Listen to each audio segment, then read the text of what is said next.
History can be found anywhere, even in your own backyard. So join us as we search the land looking for the stories that helped shape this nation. Come on the porch, grab a drink, and join us for a little bit of history from the homestead.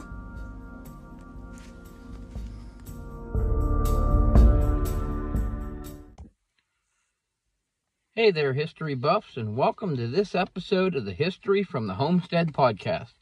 I'm your host, Thomas Carroll, and today we're going to explore 4 toys that were all created by accident.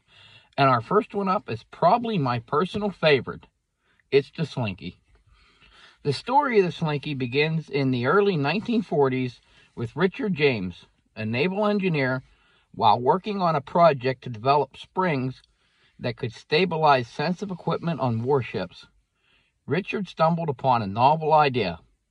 One day, he accidentally knocked a spring off of a shelf and watched in amazement as it walked down a series of books. This serendipitous moment sparked his imagination. He envisioned a toy that could not only entertain, but also provide a visual demonstration of physics principles. Richard shared his idea with his wife Betty, who encouraged him to pursue it. Together, they began refining the design, and in 1945, they founded James Industries to market their creation. The name Slinky was derived from the Swedish word slinky, which means sleek and graceful. It was a fitting name for a toy that moved with such grace. The first Slinkies were made of metal and were introduced to the public at the American Toy Fair in New York City in 1945.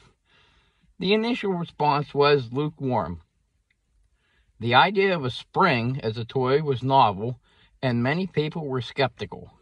However, the turning point came when Richard and Betty decided to demonstrate the Slinky on the stairs of their home. They showcased its remarkable ability to walk down the steps, and this captivating demonstration caught the attention of children and parents alike. The first major sale came from Gimbel's department store in Philadelphia, which ordered 400 units. To their surprise, the entire inventory sold out in just a few hours, which marked the beginning of Slinky's rise to fame. By 1946, the Slinky was a sensation, selling over 100,000 units in that year alone. In the late 1950s and early 1960s were pivotal years for the Slinky. A television commercial featured the toy walking downstairs helped solidify its place in American households. This advertisement showcased the Slinky's playful nature and its ability to entertain, capturing the hearts of children everywhere. The Slinky's appeal extended beyond mere play. Its unique movement and design made it an educational toy in classrooms where teachers used it to illustrate concepts such as gravity, potential energy, and kinetic energy. The Slinky became a staple of science demonstrations, highlighting the intersection of play and learning. As the decades progressed, the Slinky's popularity continued to soar. In the 1960s, the Slinky dog was introduced, further expanding the brand. This playful character, which combined the classic Slinky with a dog toy, became a favorite among children and was later immortalized in Toy Story. The Slinky dog's charm and personality helped introduce a new generation to the joys of Slinky. Now, despite its success, the Slinky faced challenges over the years. The original metal Slinky was eventually joined by plastic versions, which were lighter and offered vibrant colors. This transition allowed for greater versatility in design and appeal. But it also meant that the original metal Slinky might have lost some of its nostalgic charm. In the 1990s, the Slinky faced competition from emerging technologies and electronic toys. However, the classic toy adapted to changing times. New variations emerged, including glow-in-the-dark Slinkies and theme versions based on popular franchises. Each iteration aimed to keep the toy relevant and engaging for children. The Slinky's impact on popular culture cannot be understated. It has appeared in numerous films, television shows, and even music videos. In 2000, the Slinky was inducted into the National Toy Hall of Fame, recognizing its significance as a classic toy that has stood the test of time. Moreover, the Slinky has found its way into various art forms. Artists have created installations and sculptures that incorporate the Slinky as a medium, showcasing its versatility and artistic potential.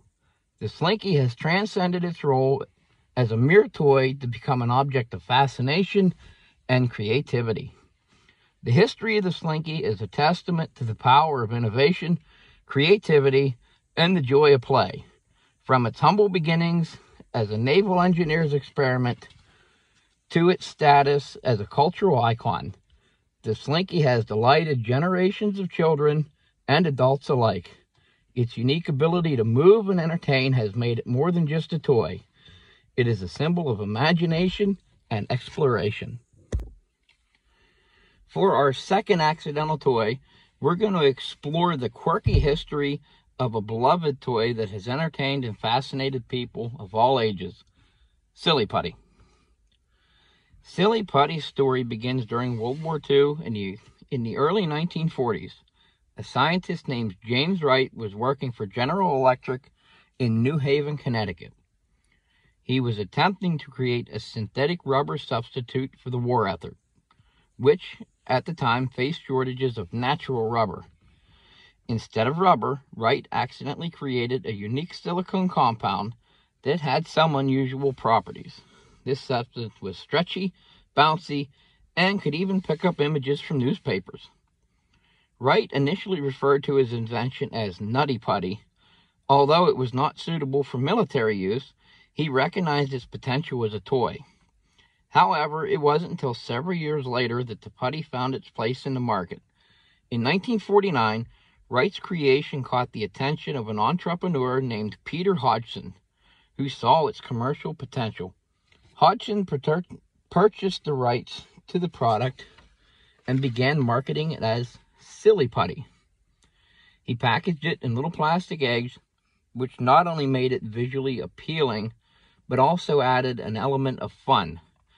In 1950, he introduced Silly Putty at a toy fair in New York City. The product was an instant hit, capturing the imagination of children and adults alike. In its first year, Silly Putty sold over 250,000 units. Throughout the 1950s and 1960s, Silly Putty became a cultural phenomenon. It was featured in advertisements and appeared in various television shows. Its unique ability to bounce, stretch, and pick up printed images made it a favorite among children. Parents appreciated it was non-toxic and safe for kids, further solidifying its place in homes across America. Beyond being just a toy, Silly Putty had found various uses over the years. It has been employed as a tool for stress relief, a prop for artists, and even a quirky gadget for solving problems around the house. The product's versatility is part of its charm, allowing it to transcend generations and remain relevant. As the years have passed, Silly Putty has continued to evolve, with new colors and variations introduced to keep it fresh, and has become a staple in the toy industry and is often found in Easter baskets, party favors, and gift bags. Its playful nature and unique properties ensure that it remains a timeless classic. The history of Silly Putty is a fascinating tale of accidental invention, creativity, and commercialization. From its origins as a wartime experiment to its status as a beloved toy, Silly Putty has brought joy and laughter to countless people. As we look forward, it's clear that this bouncy, stretchy wonder will continue to inspire creativity and fun for years to come. And our next accidental toy I'm excited to share with you is probably one of my second favorites, Play-Doh. This iconic modeling compound has not only entertained generations of kids, but has also played a significant role in early childhood education. Play-Doh was invented in the 1950s, but its story begins much earlier. The product originated from a substance called wallpaper cleaner. In the 1930s, a company called Play-Doh Products based in Cincinnati, Ohio, created a dough-like substance to help clean soot from wallpaper. As home heating transitioned from coal to gas, the need for this cleaner diminished, leaving the company looking for uses for their product. In 1955, a teacher named Kay Zufall encountered this wallpaper cleaner and saw its potential as a children's modeling compound. She introduced it to her students, who loved it. Recognizing its appeal, Zufall and her husband, along with fellow educator Joseph McVicker, decided to market it as a toy. They rebranded the product and in 1956 officially launched it as Play-Doh. Initially, Play-Doh was sold in a small can for 49 cents. The vibrant colors and malleable texture quickly caught on, and it was marketed heavily through television commercials, which showcased its versatility and fun. By the 1960s, Play-Doh became a household name and sales skyrocketed. The product won numerous awards and became a staple in schools and homes for its educational benefits. Throughout the decades, Play-Doh has evolved and expanded. It introduced various theme sets, including Play-Doh kitchens, animal shapes, and even licensed characters from popular media. The brand has maintained its relevance by adapting to changing trends and interests of children. What makes Play-Doh so special is not just its fun factor, also its educational value. It helps develop fine motor skills, encourages creativity, and fosters imaginative play. Teachers and parents alike appreciate its ability to engage children in hands-on activities, making learning enjoyable. Play-Doh's journey from a wallpaper cleaner to a cherished toy is a testament of innovation and creativity. It has not only brought joy to countless children, but has also played an essential role in childhood development. As we look to the future, it's clear that Play-Doh will continue to inspire creativity for generations to come. And finally, last but certainly not least, is one of the most beloved toys of summer, the Super Soaker. This water blaster has brought joy and laughter to countless children and adults alike, but its origins definitely will surprise you. The story of the Super Soaker begins in the late 1980s with an engineer named Lonnie Johnson. Johnson was working for NASA, where he was known for his inventive spirit. One day, while he was experimenting with a heat pump for a spacecraft, he noticed something intriguing. When he released a stream of water from his device, it shot across the room with impressive force. This observation sparked an idea. Johnson remembered his childhood days of playing with simple water guns and thought, what if I could create a water blaster that could shoot water much further? So he began experimenting with various designs and eventually created a prototype using PVC pipe and a soda bottle, allowing him to build pressure and launch water effectively. In 1990, Johnson partnered with a toy company called Laramie to bring his invention to market. They recognized the potential of Johnson's design and decided to brand it as the Super Soaker. With its innovative pressurized system, the water gun could shoot water up to 20 feet away, far surpassing any other toy on the market at the time. When the Super Soaker hit store shelves, it was an instant sensation. The marketing campaign showcased its incredible range and power, captivating children everywhere. In its first year alone, over 1 million units were sold, and it quickly became a summer staple. The Super Soaker didn't just change the way we played with water, it also became a cultural icon.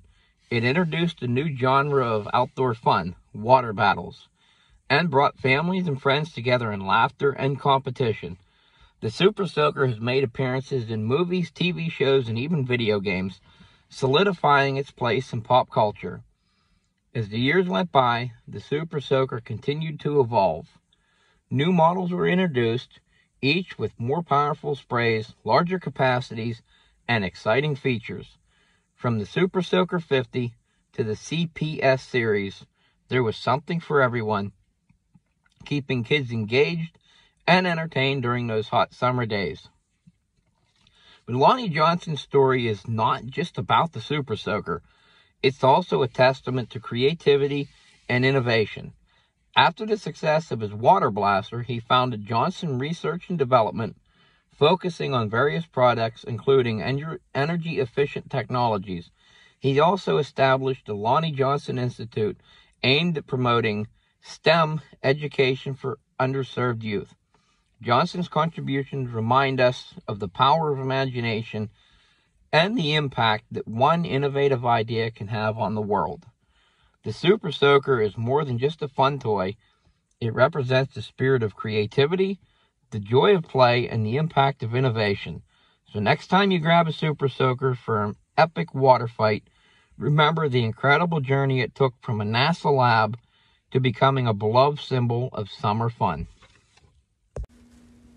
Thanks to everybody for listening. Remember, if you like the show, you can share it with all your friends. We can be found on all the major podcast players. We can be found on Facebook.